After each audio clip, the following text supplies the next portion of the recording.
قطر کو ایک بڑا دھچکا، شیخ حمد بن خلیفہ ال ثانی انتقال کر گئے، انا للہ و انا الیہ راجعون۔ لیکن قطر اور آل ثانی خاندان کی کہانی کیا ہے؟ آل ثانی خاندان قطر کا حکمران کیسے بنا؟ نجد کے بدوق قطر کیسے آئے؟ بحرین اور عثمانی سلطنت سے جنگیں، برطانیہ سے معاہدے، سفارتی داؤ پیچ۔ آل ثانی خاندان کے کس حکمران نے کیا کیا؟ موتیوں اور مچھلی کی تجارت سے دنیا کے سب سے بڑے مایا گیس کے ایکسپورٹر کا سفر کیسے طے کیا؟ شیخ حمد نے قطر کو کیسے ٹرانسفارم کیا؟ قطر کو کیسے ایک سفارتی طاقت بنایا؟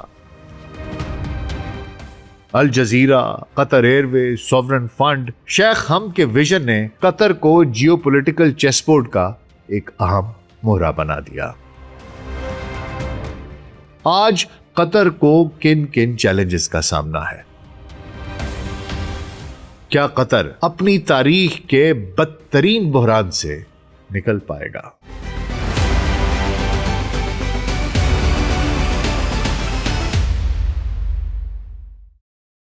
گلوبل سچ پوڈ کاسٹ ڈاکٹر ناصر بیگ کے ساتھ آپ کی خدمت میں حاضر ہیں جی۔ السلام علیکم۔ ایک صحرائی ملک جس کی آبادی محض چند لاکھ ہے، اسے دنیا کے امیر اور با اثر ترین ممالک کی صف میں لا کھڑا کرنا کسی معجزے سے کم نہیں۔ آج قطر اپنے اسی معمار اعظم، اپنے فادر امیر شیخ حمد بن خلیفہ ال ثانی کے انتقال پر سوگوار ہے۔ جب 1995 میں شیخ حمد بن خلیفہ ال ثانی نے قطر کی قیادت سنبھالی تو یہ ملک اپنے خلیجی پڑوسیوں کے سائے تلے دبا ہوا، ایک گمنام جزیرہ نما تھا۔ لیکن 3 دہائیوں کے اندر انہوں نے قطر کو عالمی توانائی کی ایک سپر پاور، ایک غیر معمولی سفارتی ویژن رکھنے والا ملک اور دنیا کا ایک جانا پہچانا نام بنا دیا۔ یہ کہانی محض ال ثانی خاندان کی نہیں ہے، بلکہ ایک ویژن کی ہے جس نے مشرق وسطیٰ کے جغرافیے اور سیاست کو ہمیشہ کے لیے تبدیل کر دیا۔ سعودی عرب کے وسطی نجد سے ہجرت کرنے والا یہ قبیلہ نہ صرف ایک الگ ملک بنانے میں کامیاب ہوا بلکہ اسے عروج کی بلندیوں تک بھی پہنچایا۔ یہ آل ثانی خاندان کے سفر اور شیخ حمد بن خلیفہ ال ثانی کے ویژن، انتھک محنت اور کامیابی کی داستان ہے۔ تو حضور اگلے 10 سے 15 منٹ کے لیے دھیان ذرا ادھر، اور اگر ہمارا کانٹینٹ پسند آ رہا ہے تو ویڈیو کو لائک اور چینل کو سبسکرائب کر دیجیے گا۔ تو آئیے آغاز کرتے ہیں۔ جزیرہ نما عرب کے شمال مشرقی کنارے پر واقع تقریباً 11,586 مربع کلومیٹر کے رقبے پر پھیلا ایک چھوٹا سا ساحلی ملک، جو اپنے جغرافیے کی وجہ سے خلیج فارس کے آر پار ایران کے کافی قریب ہے۔ 3 اطراف خلیج فارس، جبکہ واحد زمینی سرحد جنوب میں سعودی عرب سے ملتی ہے۔ پورا خطہ بنجر ریگستان ہے، گرمیاں شدید اور بارشیں نہ ہونے کے برابر ہوتی ہیں۔ خشک و تند ہوائیں اور پینے کے صاف پانی کی شدید قلت بنیادی قدرتی چیلنجز ہیں۔ قطر میں انسانی موجودگی ویسے تو 50,000 سال پرانی بتائی جاتی ہے، جبکہ باقاعدہ اور منظم انسانی بستیوں کے شواہد 6,000 سال قبل مسیح سے ملتے ہیں۔ تیل اور گیس کی دریافت سے پہلے معیشت اور انسانی بقا کا دار و مدار سمندر پہ تھا، سمندری مچھلیوں کے شکار اور گہرے پانیوں سے قیمتی موتی نکالنا۔ اچھا حضور، اب ذرا قطر پر حکومت کرنے والے آل ثانی خاندان کی بھی بات کر لیتے ہیں۔ تو حضور آل ثانی خاندان کا شجرہ نسب بنو تمیم سے ملتا ہے، جو نجد وسطی عرب کا ایک تاریخی اور بڑا ادنانی قبیلہ ہے، اور ان کا شجرہ نسب پیچھے حضرت اسماعیل علیہ السلام سے ملتا ہے۔ بنو تمیم کے اندر یہ خاندان خصوصی طور پر المعادید شاخ سے تعلق رکھتے ہیں۔ اس خاندان کے اجداد شروع میں جنوبی نجد کے ایک نخلستان جبرین میں آباد تھے، جو آج کے سعودی عرب کا حصہ ہے۔ 18ویں صدی کے وسط میں نجد کی ادھر کی سخت موسمی صورتحال، وسائل کی کمی اور قبائلی کشمکش کے باعث اس خاندان نے خلیج فارس کے ساحلی علاقوں کی طرف ہجرت شروع کی۔ یہ ہجرت محض ایک جغرافیائی نقل مکانی نہیں تھی، بلکہ موتیوں کی تجارت اور سمندری تجارتی راستوں تک رسائی حاصل کرنے کا اس کی ایک اسٹریٹجک کوشش بھی تھی۔ اچھا حضور، قطر پہنچنے پر آل ثانی خاندان نے سب سے پہلے جزیرہ نما کے شمالی ساحلی علاقوں جیسے کہ زبارہ، الرویس اور فویرت، ان میں سکونت اختیار کی۔ یہاں وہ اونٹوں کی غلہ بانی اور موتیوں کا اس کے کاروبار سے منسلک ہو گئے۔ 1848 میں خاندان کے سربراہ ثانی بن محمد کے انتقال کے بعد ان کے بیٹے شیخ محمد بن ثانی نے خاندان کی قیادت سنبھالی اور وہ اپنے پورے قبیلے کے ساتھ فویرد سے دوحہ، جسے اس وقت البدا کہا جاتا تھا، وہاں منتقل ہو گئے۔ دوحہ منتقلی کا مقصد بحرین کے آل خلیفہ خاندان کے بڑھتے ہوئے اثر و رسوخ اور سمندری حملوں کا مقابلہ کرنا تھا۔ شیخ محمد بن ثانی نے اپنے غیر معمولی سفارتکاری سے دوحہ کے تاجروں اور دیگر بدو قبائل کو ایک پرامن اتحاد میں پرو دیا اور قطر میں آل ثانی خاندان کی مستقل حاکمیت کی بنیاد رکھی۔ شیخ محمد بن ثانی، جنہوں نے 1851 سے 1878 تک حکمرانی کی، کو قطر کی سیاسی تاریخ کا پہلا ستون مانا جاتا ہے۔ 1850 کی دہائی تک انہوں نے خود کو پورے جزیرہ نما کے ایک با اثر رہنما کے طور پر منوا لیا۔ بحرین کے آل خلیفہ اور قطری قبائل کے درمیان بڑھتی ہوئی کشیدگی 1867 میں ایک خونریز بحری جنگ، جسے قطری بحرینی وار کہتے ہیں، اس کی صورت میں سامنے آئی، جس میں دوحہ کو شدید نقصان پہنچا۔ اس بحران کے بعد برطانوی پولیٹیکل ریزیڈنٹ کرنل لوئس پیلے نے قطر کا رخ کیا۔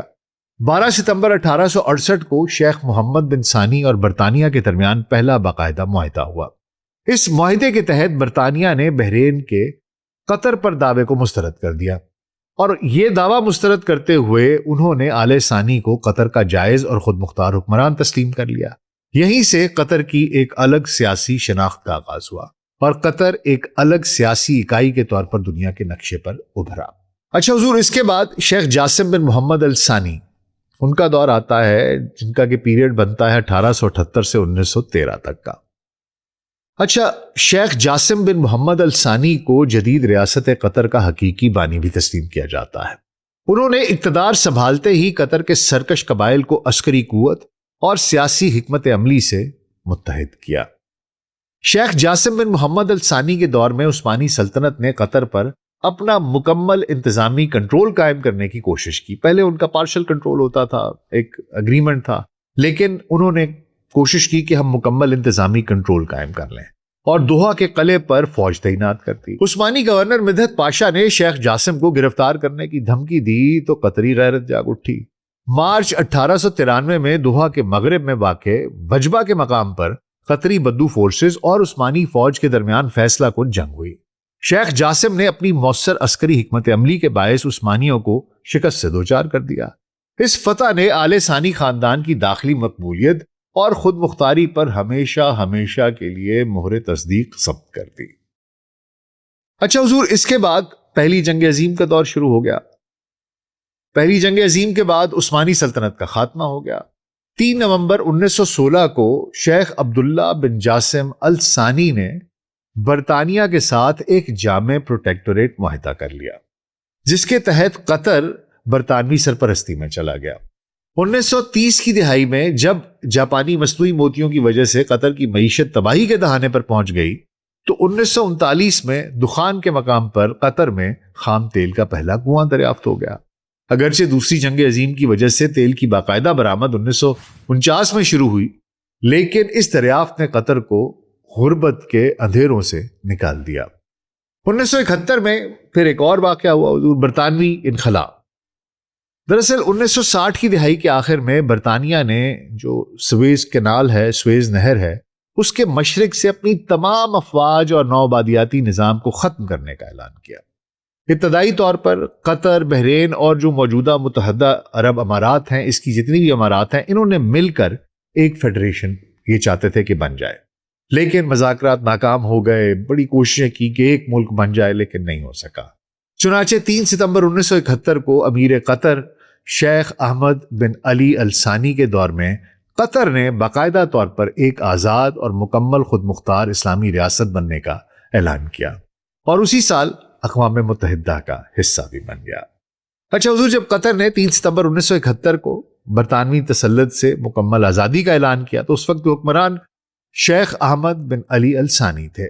آزادی کے محض چند ماہ بعد فروری 1972 میں ان کے کزن اور نائب امیر شیخ خلیفہ بن حمد الثانی نے ایک پرامن محلاتی بغاوت، ایک بلڈ لیس کو کے ذریعے اقتدار پر قبضہ کر لیا، جس کا مقصد ملکی بیوروکریسی اور معیشت کو جدید خطوط پر استوار کرنا تھا۔ تاریخ نے خود کو اس وقت دہرایا جب جون 1995 میں شیخ خلیفہ کے اپنے بیٹے شیخ حمد بن خلیفہ الثانی، جن کو کہ فادر امیر بھی کہتے ہیں، انہوں نے اپنے والد کے سوئٹزرلینڈ میں چھٹیاں وہ گزارنے گئے ہوئے تھے، اسی عرصے کے دوران ایک پرامن محلاتی بغاوت کے ذریعے ان کا تختہ الٹ دیا اور قطر کی قیادت سنبھال لی۔ دراصل حضور، یہ واقعہ صرف ایک حکمران کی تبدیلی نہیں تھا، بلکہ یہ اس ویژن کا آغاز تھا جس نے آگے چل کر مشرق وسطیٰ کا نقشہ بدل دیا۔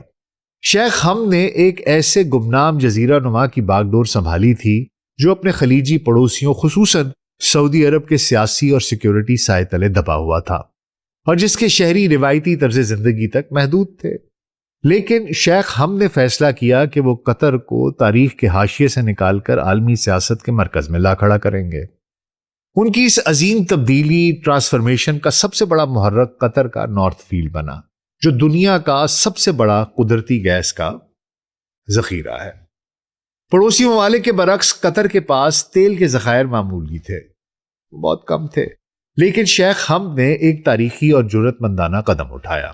انہوں نے غیر ملکی کمپنیوں کے ساتھ شراکت داری کر کے مایا قدرتی gas, liquid natural gas LNG کی جدید ترین ٹیکنالوجی اور اربوں ڈالر کے انفراسٹرکچر میں بھاری سرمایہ کاری کی۔ صرف چند سالوں میں قطر دنیا کا سب سے بڑا LNG برآمد کنندہ ایکسپورٹر بن گیا، جس نے ملک کے لیے سینکڑوں ارب ڈالرز کی دولت پیدا کی، جس نے قطر کا مستقبل ہمیشہ کے لیے بدل دیا۔ لیکن شیخ حمد نے صرف دولت نہیں بنائی، انہوں نے ملک کے لیے لچک اور پائیداری، ریزیلینس بھی پیدا کی۔ انہوں نے ہائیڈرو کاربن پر انحصار کم کرنے کے لیے 2025 میں قطر انویسٹمنٹ اتھارٹی QIA کی بنیاد رکھی۔ اس خود مختار ویلتھ فنڈ کے ذریعے قطر نے یورپ، ایشیا اور امریکہ کی بڑی کمپنیوں، بینکوں اور ہارورڈ جیسے برانڈ اور لندن کی دی شارٹ جیسی قیمتی ریئل اسٹیٹ میں سرمایہ کاری کی۔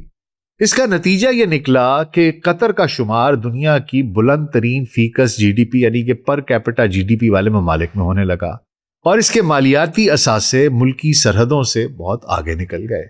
شیخ حمد کی سب سے بڑی جدت معاشی نہیں بلکہ جیو پولیٹیکل تھی۔ انہوں نے قطر کو اپنے پڑوسی یعنی سعودی عرب کے غلبے سے آزاد کرانے کے لیے ایک منفرد گرینڈ اسٹریٹجی اپنائی۔ انہوں نے دوحہ کے قریب ایک بڑے امریکی فضائی اڈے العدید ایئر بیس اور ان کی جو سینٹرل کمانڈ ہے سینٹ کام کی میزبانی کرنی شروع کر دی۔ ان کو کہا ہے جناب آپ یہاں پر بنا لیں، اور اس طریقے سے ریاست ہائے متحدہ امریکہ یعنی کہ USA کے ساتھ ایک مضبوط دفاعی ڈھال، ایک شیلڈ بنا لی اپنے لیے۔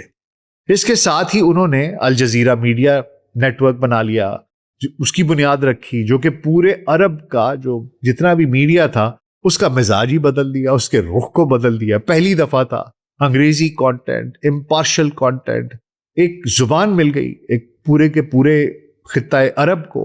ایک بہت بڑا اقدام تھا اور بڑے بڑے دباؤ آئے، لیکن انہوں نے اس کو بند نہیں ہونے دیا۔ پھر قطر کو ایک بے مثال سافٹ پاور فراہم کی ہے، اپنی ڈپلومیسی کے تحت بھی اور الجزیرہ کے تحت بھی۔ اس کے علاوہ قطر ایئر ویز نے دوحہ کو دنیا بھر کے مسافروں کا مرکز بنا دیا۔ قطر ایئر ویز دنیا کی بہترین ایئر لائنز میں سے ایک ہے، اور دوحہ ایک ہب بن گیا، ہر مسافر یہاں سے گزر کے جاتا تھا۔ اس کے علاوہ ایجوکیشن سٹی بنائی، جس کے ذریعے دنیا کی مایہ ناز یونیورسٹیوں کو قطر لا کر علم پر مبنی معیشت کی بنیاد رکھی۔ ان تمام کوششوں کا عروج وہ لمحہ تھا جب ان کے دور میں قطر نے فیفا ورلڈ کپ 2022 کی میزبانی کے حقوق حاصل کیے، اور یہ حقوق حاصل کر کے دنیا کو حیران کر دیا۔ ایک ایسا ملک جو رقبے میں کئی عالمی شہروں سے بھی چھوٹا تھا، اب اس کا اثر و رسوخ اس کی سب سے بڑی برآمد بن چکا تھا۔ اچھا حضور، ریاست قطر میں شورا کونسل اور آئینی اصلاحات کا حقیقی سفر فادر امیر شیخ حمد بن خلیفہ الثانی کے دور میں شروع ہوا۔ اگرچہ شورا کونسل کا آغاز 1972 میں ایک عارضی ڈھانچے کے تحت ہو چکا تھا، لیکن شیخ حمد نے اپنے دور میں قطر کو پہلا مستقل آئین 2003 میں دیا، جسے عوامی ریفرینڈم کے بعد 2004 میں نافذ کر دیا گیا۔ اس آئین کے تحت انہوں نے نہ صرف شورا کونسل کی قانون سازی اور بجٹ منظور کرنے کے اختیارات کو وسعت دی، اسے مزید وسیع کیا، بلکہ خلیج کی تاریخ میں پہلی بار خواتین کو بلدیاتی انتخابات میں ووٹ ڈالنے اور امیدوار بننے کی انہوں نے اس کا حق بھی دیا، اور یہ حق دے کر ان کی سیاسی شمولیت کی بنیاد رکھ دی۔ شیخ حمد کے اسی ویژن کے تسلسل میں آگے چل کر خواتین شورا کونسل کا حصہ بنی اور ڈیپوٹی اسپیکر کے عہدے تک پہنچی۔ اگرچہ قومی یکجہتی کو برقرار رکھنے کے لیے نومبر 2024 میں موجودہ امیر شیخ تمیم کے دور میں ایک نئے عوامی ریفرینڈم کے ذریعے آئینی ترامیم کر کے کونسل کو دوبارہ مکمل نامزدگی کے ماڈل پر منتقل کر دیا گیا، لیکن قطر کو ایک جدید، منظم اور آئینی مقتدرہ بنانے کا بنیادی صحرا شیخ حمد بن خلیفہ کے انقلابی ویژن کے سر جاتا ہے۔ اچھا حضور، شیخ حمد کے دور میں قطر نے خود کو عالمی تنازعات میں ایک غیر جانبدار ثالث، ایک نیوٹرل میڈییٹر کے طور پر پیش کیا اور اپنا لوہا منوایا۔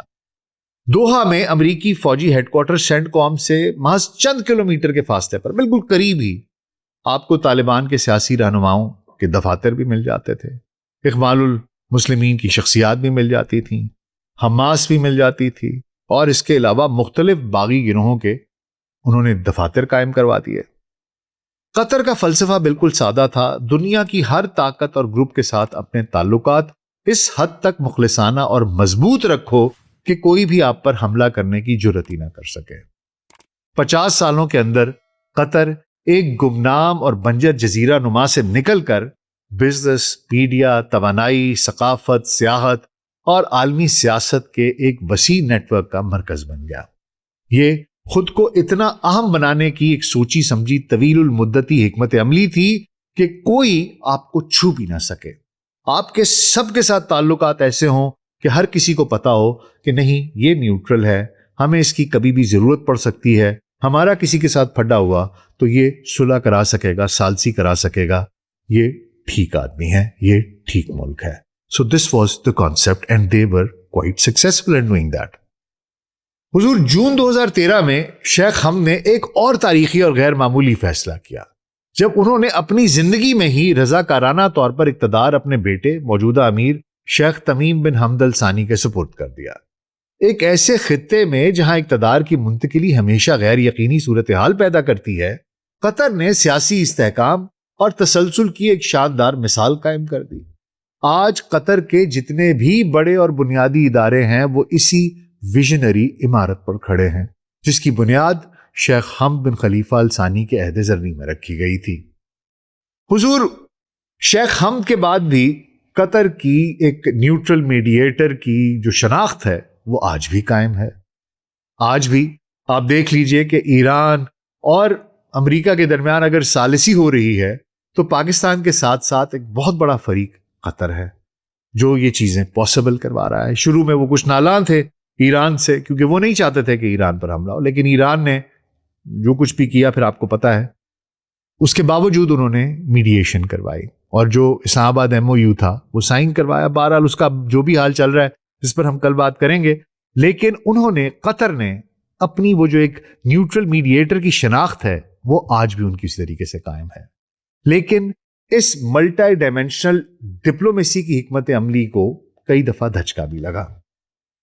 پہلا دھچکا 2017 میں لگا جب سعودی عرب، متحدہ عرب امارات، بحرین اور مصر نے قطر پر اقتصادی و سفارتی بائیکاٹ مسلط کر دیا۔ انہوں نے کہا تم ایران کے بہت قریب ہو، تم تو دہشت گردی کو سپورٹ کرتے ہو، اس طرح کی باتیں کی۔ قطر نے اپنے مالیاتی اثاثوں کے بل پر اس محاصرے کو برداشت کیا اور اس میں سرخرو ہوا۔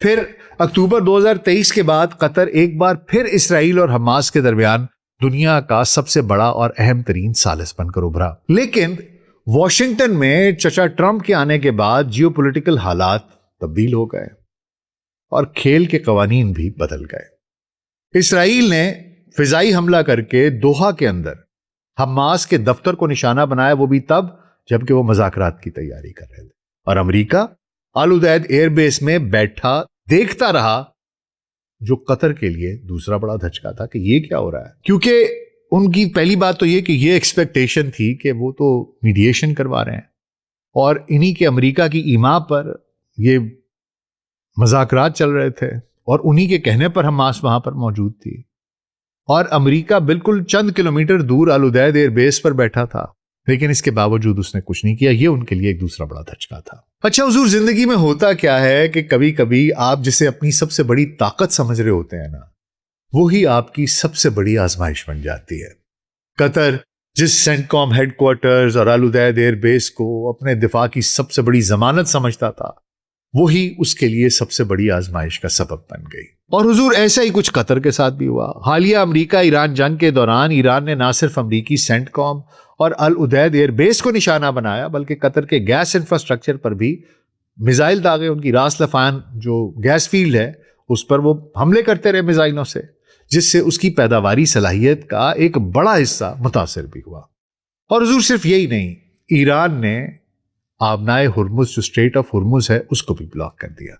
اب یہ آبنائے ہرمز یہ قطر کی مایا قدرتی گیس LNG کی 100% برآمدات کا واحد بحری راستہ ہے۔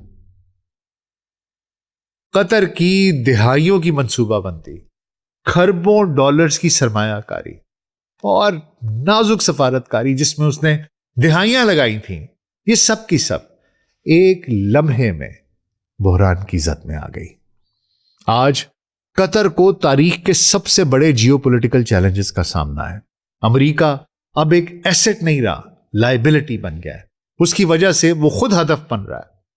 آبنائے ہرمز کو بائی پاس کرنے کی صلاحیت پیدا کرنا زندگی اور موت کا مسئلہ ہے قطر کے لیے، لیکن گیس کی سپلائی کے لیے نئی پائپ لائنز بچھانا یا متبادل زمینی اور بحری راستے تلاش کرنا قطر کی قدرتی جغرافیائی قید کی وجہ سے انتہائی کٹھن ہے، اور وہ وقت طلب امر ہے، کیونکہ قطر کے 3 طرف تو پانی ہے، خلیج فارس ہے، واحد زمینی راستہ سعودی عرب سے گزرتا ہے، وہاں سے پائپ لائن گزارتے ہیں، تو یہ ایسا کرنے سے یہ قطر کو ہمیشہ کے لیے سعودی اثر و رسوخ میں لے آئے گا۔